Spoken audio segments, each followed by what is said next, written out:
Olá, irmãos. Eu saúdo cada um de vocês com a graça e a paz do nosso Senhor Jesus Cristo. Amém?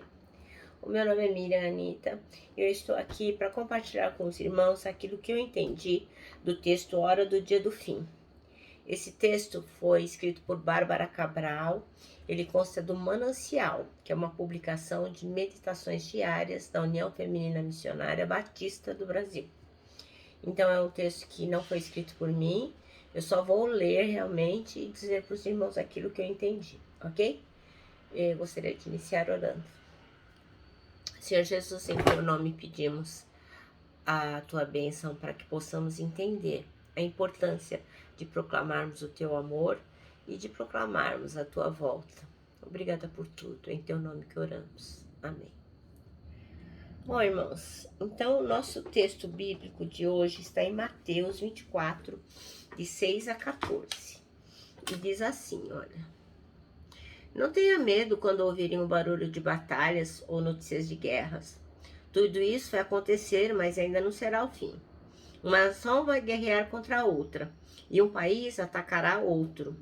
Em vários lugares haverá falta de alimentos e tremores de terra. Essas coisas serão como as primeiras dores de parto.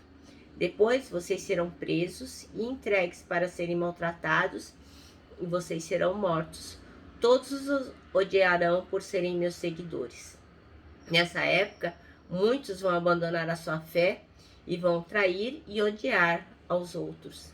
Então, muitos falsos profetas aparecerão e enganarão muita gente. A maldade vai se espalhar tanto que o amor de muitos esfriará. Mas quem ficar firme até o fim será salvo.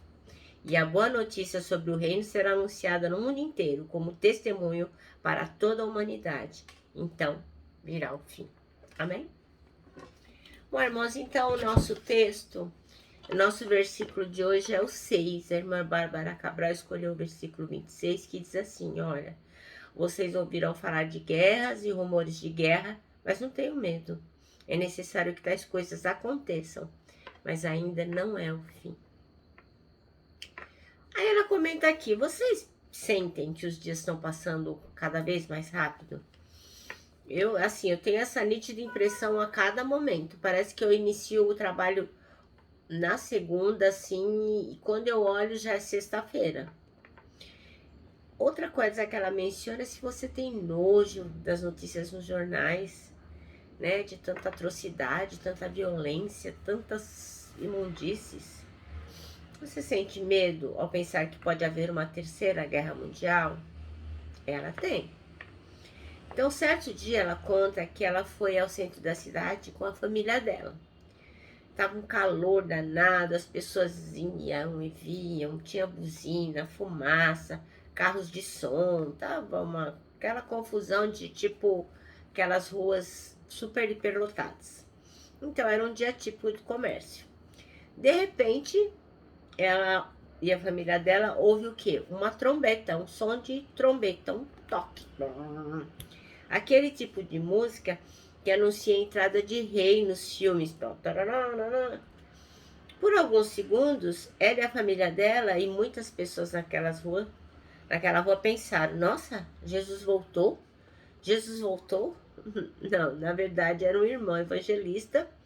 Ele tocava o seu trompete e pregava sobre a volta de Cristo. Então, naquele momento, a irmã da escritora lembrou da canção que fala: o rei está voltando, a trombeta está soando e o meu nome a chamar. Veio à minha mente uma música que diz: está chegando a hora do dia do fim. Então, o próprio Senhor Jesus explicou sobre o princípio das dores em Mateus 24. E lá diz assim, Jesus continuou: vocês verão no lugar santo o grande terror, de quem falou o profeta Daniel. Que o leitor entenda o que isso quer dizer. Então, os que estiverem na região da Judéia, que fujam para os montes. E quem estiver em cima da sua casa, no terraço, que fuja logo e não entre para pegar as suas coisas. E quem estiver no campo, não volte para sua casa a fim de buscar as suas roupas. Ai das mulheres grávidas e das mães com criancinhas naqueles dias. Orem a Deus para que vocês não tenham de fugir no inverno ou no sábado, porque naqueles dias haverá um sofrimento tão grande como nunca houve desde que Deus criou o mundo, e nunca mais acontecerá coisa igual. Porém, Deus diminuiu esse tempo de sofrimento. Se não fosse assim, ninguém seria salvo. Mas por causa do povo que Deus escolheu para salvar, esse tempo será diminuído. Portanto, se alguém disser a vocês, venham, o Messias está aqui, o Messias está ali, não acreditem, porque aparecerão falsos profetas e falsos messias que farão milagres e maravilhas para enganar, se possível, até o povo escolhido de Deus. Prestem atenção. Eu estou lhes dizendo tudo isso antes que aconteça. E se disserem, vejam, ele está no deserto, não vão lá. Ou ainda, vejam, ele está escondido aqui. Não acreditem, porque assim como o relâmpago risca o céu, do nascente ao poente, assim será a vinda do Filho do Homem. Onde estiver o corpo de um morto, ali ajuntarão os urubus. Então, a gente pode observar e perceber que muitos dos sinais dos fins dos tempos já estão acontecendo. Então, é necessário que tais coisas aconteçam, mas ainda não é o fim. Como o irmão do trompete, que a irmã Bárbara Cabral aqui mencionou, a gente precisa despertar, como está lá em Efésios 5,14. Por isso diz, desperta, tu que dormes, e levanta-te dentre os mortos, e Cristo te esclarecerá.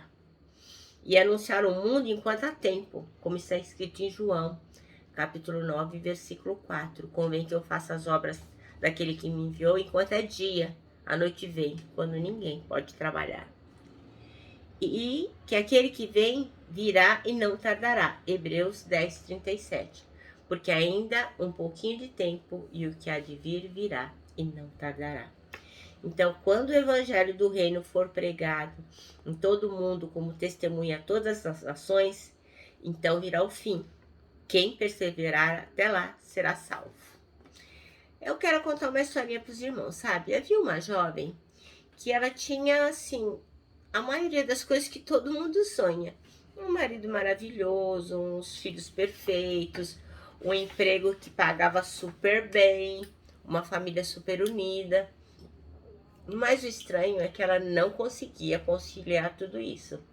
Os trabalhos e os afazeres ocupavam todo o tempo dela. E ela estava sempre exausta, sempre em débito em relação a algumas áreas da sua vida. Então, se o trabalho consumia tanto da vida dela, de quem que ela tirava o tempo? Do marido e dos filhos. Então, as pessoas que ela mais amava, é as que se privavam da companhia dela, do cuidado dela e da atenção. E o pai dela, vendo este abismo que a filha estava se enfiando, queria conversar com ela, queria dar um conselho, mas ela nunca tinha tempo. Ela sempre estava fazendo alguma coisa, indo para lá e para cá.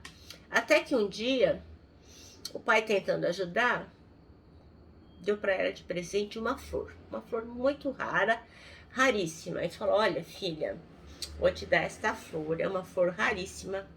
Eu creio que tem poucas dessas no mundo, não sei nem se não é a única, mas eu tenho certeza que ela vai ajudar você muito mais do que você imagina. Você só tem que regar essa flor, podá-la de vez em quando, enfim, cuidar dela, conversa com ela, de vez em quando dá uma atenção para a flor. E essa flor vai lhe trazer momentos de paz, um perfume maravilhoso e lindas florzinhas. Bom, a jovem ficou muito emocionada com o carinho e atenção do seu pai e pegou aquela flor e ficou maravilhada, porque ela tinha uma beleza sem igual, ela nunca tinha visto uma flor tão linda. Mas o tempo foi passando, os problemas surgiam, o trabalho consumia a vida daquela jovem o tempo todo, ela corria para lá e para cá. E aí o que ela fazia? Ela passava pela flor, via que a flor estava bem, não mostrava nenhum sinal de que estava fraca, e pensava assim: amanhã então eu vou continuar, eu vou cuidar da flor, né? E o tempo foi passando e a flor ainda estava lá e não mostrava nenhum sinal de fraqueza ou de morte. Aí um dia ela chega do serviço e a flor estava totalmente morta. Não sobrou nada da flor. Ela levou um susto. As raízes estavam ressecadas, as pétalas caídas, as folhas amareladas. Parece que foi de um dia para o outro. Nossa, a jovem chorou muito, muito, muito. Ela falou, nossa, meu pai me deu essa flor rara com tanto carinho. E agora chorou demais. E ela pegou e chamou o pai e falou, pai, eu tenho uma coisa triste para contar. A flor que o senhor me deu, a flor rara, morreu. Aí o pai disse para ela, eu já imaginava que isso aconteceria.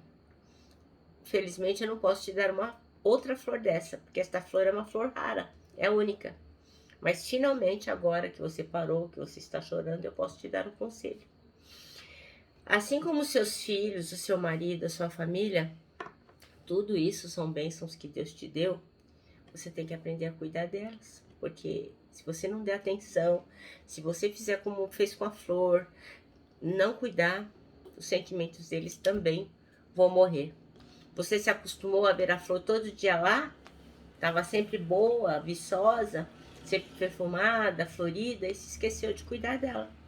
Até que fosse tarde demais. Então, meus irmãos, muitas vezes nós fazemos da mesma forma.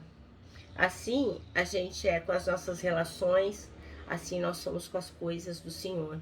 A gente deixa de pregar a palavra, de falar do amor de Deus, de contar para as pessoas sobre o sacrifício do Senhor Jesus para nos resgatar, o sofrimento dele, a sua ressurreição.